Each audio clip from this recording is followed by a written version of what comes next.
পনির খেতে আমরা কম বেশি সবাই পছন্দ করি। পনির শুধু একটা আমিষ জাতীয় খাবারই নয়, এর রয়েছে প্রচুর পুষ্টিগুণ। যদি পনির হয় বিপজ্জনক, তাহলে খেতে হবে একটু ভেবেচিন্তে। 2009 সালে গিনেস ওয়ার্ল্ড রেকর্ড ইতালির সার্দিনিয়া দ্বীপের বিশেষ পনির কাসু মার্জুকে বিশ্বের সবচেয়ে বিপজ্জনক পনির ঘোষণা করেছে। ইতালির সার্দিনিয়া দ্বীপের খাঁজকাটা পাহাড়ি অঞ্চলে মেষ পালকরা তৈরি করেন কাসু মার্জু নামের এক ধরনের পচা পনির, যা পোকামাকড় দিয়ে ভর্তি থাকে।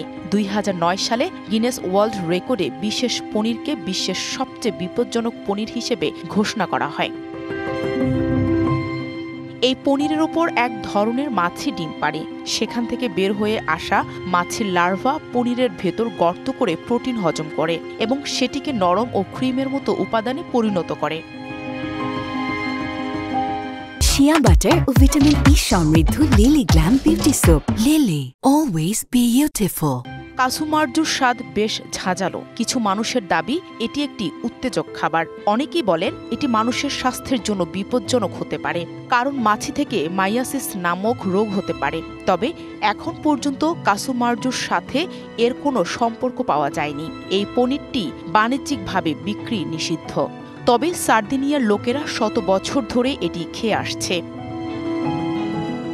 পর্যটকরা সার্দিনিয়াতে ঘুরতে আসলে সাধারণত পনির খেতে পছন্দ করেন, তবে অনেক সাহসী পর্যটক কাসু মার্জুর স্বাদও নেন।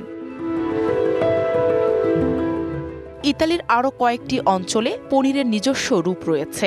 অঞ্চল ভিত্তিক পনিরগুলোকে বিশেষ কিছু আকৃতিতে দেখা যায়। সার্দিনিয়ার প্রতিটি উপ অঞ্চল পনির তৈরিতে নিজস্ব পদ্ধতি অনুসরণ করে এবং ভিন্ন ধরনের দুধ ব্যবহার করে। কাসু মার্জু সাধারণত জুন মাসের শেষে তৈরি হয়। সম্প্রতি ইউরোপীয় ইউনিয়ন নতুন খাদ্য ধারণার আওতায় মাছের লার্ভা খাওয়ার বিষয়টি নিয়ে পুনরায় গবেষণা শুরু করেছে, কারণ পোকামাকড় খাওয়ার প্রচলন বিশ্বের অনেক দেশেই আছে। Nahida Rinthi, DBC news desk.